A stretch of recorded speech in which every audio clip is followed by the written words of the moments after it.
Eamon Bundy was a pretty big right-wing figure. He's the son of the rancher Cliven Bundy. Now, some of you listening to this segment, you've been following the news long enough to remember this. So this happened in 2014. There was the Bundy Standoff, as it was called. So we're going back, 6 years now.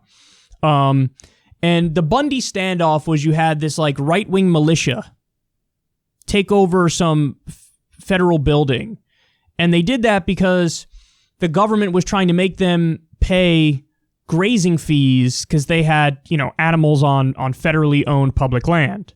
But there was some sort of dispute because they wanted him to pay an arm and a leg, and he didn't have that kind of money, and he claimed it was his land. Look, it's a complex kind of thing, but the gist of it is you have these right-wingers who are pro-small government, and they feel like big government was oppressing them by basically overcharging them to have, their animals on federally owned land. There was a dispute over the land. Okay, so they took over forcibly a federal government building. Now, since this guy is, kind of a big right-wing figure, some people would think, well, obviously he's just going to side with the right in today's partisan divide. And the right in today's partisan divide would say, we're pro-police and we are against these, anarchists and looters and rioters and Black Lives Matter. Well, Eamon Bundy threw a little curveball out there. Watch this. Because I simply was going to go to a rally with the Black Lives Matter in support of defunding the police. Because, yes, the police need to be defunded. And anybody who don't understand that is just somehow must be, I'm trying not to be, too poignant here, but must have a problem.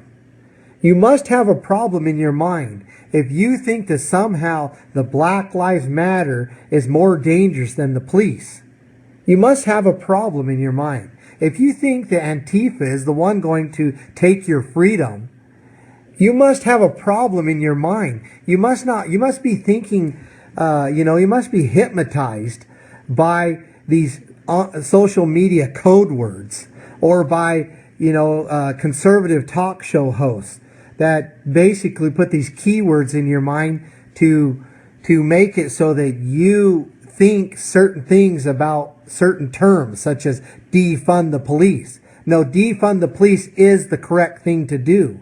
They become a huge authoritarian bureaucracy that will be the bureaucracy or the people that take away our liberty. They will be the ones to do that. And the only thing that's going to stop them is people uniting to stop them. That's it. I'm sorry. That's what's going to happen. But you patriots, if you really want to call yourself that, somehow think that the law enforcement is your golden calf. And you do the same thing with many other things, such as the military, even when they're doing terrible things across the world. I'm not saying that everything they're doing and every person in it, don't get me wrong, are doing that. But there needs to be a defunding of government in general, and especially the police forces, because they're the ones that are actually going to seek and destroy us. That's amazing. Oh, that's so funny. So I actually, in a weird way, I respect this. I respect it because, listen, his position previously was, I'm a small government conservative. In fact, I am an extremist on the side of small government. So he's being principled. And he's like, okay, what's the small government position? What's the anti-government position? The anti-government position is, I'm with the protesters. The police they have bloated budgets. They're authoritarian. They exercise force way too much.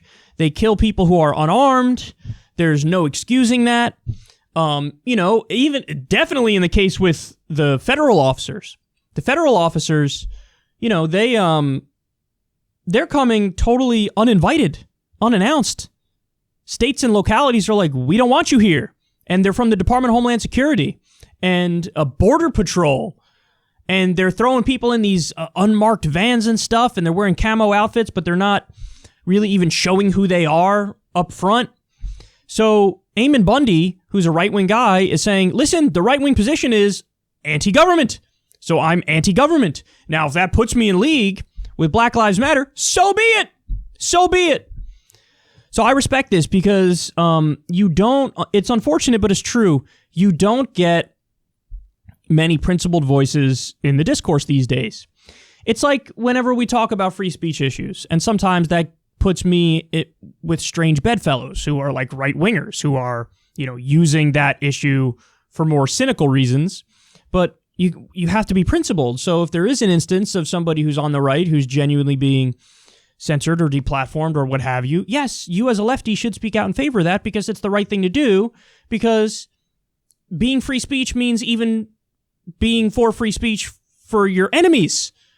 And again, that's not a common thing these days. It's much easier to just kind of go along with the crowd, and the crowd is whatever your side of the partisan divide is saying.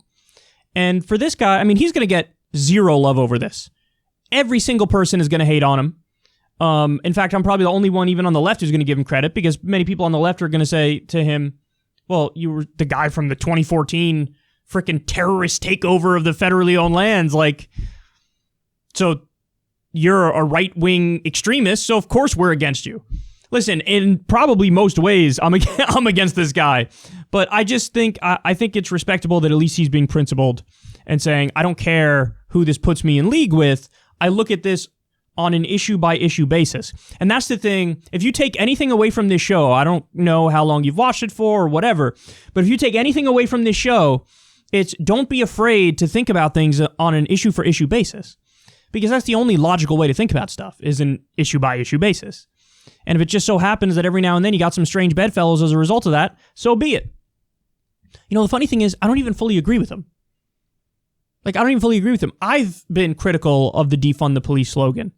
Now, I get it. I think there's a lot of, many people on the right who straw man the idea of defund the police, and they don't really want to try to understand it. Since it sounds extreme, they just want to say, it's definitely extreme, and that's the end of the conversation. I don't want to be flippant or glib or smug about it, but I do think that we should acknowledge that there is a place for police, and we just need to make sure that the training is correct, the funding levels are correct, and they're only going after the things that they should be going after, like real crimes like rape and assault and grand larceny and murder and manslaughter. If you had the police do the things that we all agree they should be doing, go after the crimes that we all agree are the most egregious crimes, and don't go after anybody for nonviolent offenses, don't harass people, don't oppress people, don't over-police communities of color and poor communities, well, then I would be totally pro-police. Of course I would be. The funny thing is, I don't even really agree completely with Eamon Bundy on this, but I wanted to do this segment to point out how interesting it is that now here's somebody who's pretty principled on the right who's saying, no, I still believe in the anti-government position, even though today, it makes me a very lonely guy. Because there's no doubt about it, he's a lonely dude at this moment. Now, I will get to a story later on. Oh, you guys are going to love this. It's the exact opposite of Eamon Bundy. It's Fox News back then talking about a federal crackdown versus Fox News today talking about a federal crackdown. Complete 180 on their position, literally using polar opposite arguments, just complete contradiction. They don't even bother to try to take the rough edges off or square the circle. No, it's just a mess. And it's yeah, whatever, 6 years ago was 6 years ago, today's today. There's a different occupant in the White House, and that's all I need to know. That's it. So Fox News is effectively the anti-Eamon Bundy, and they look way more ridiculous as a result of it. But hey, I'm sure that this guy these days is... I'm sure he lost a zillion followers on whatever social media platforms he had. I'm sure he's been threatened as a result of it. Because being somebody on the right and saying anything positive about Black Lives Matter or saying anything anti-police in the context of the police cracking down on left-wingers oh my God.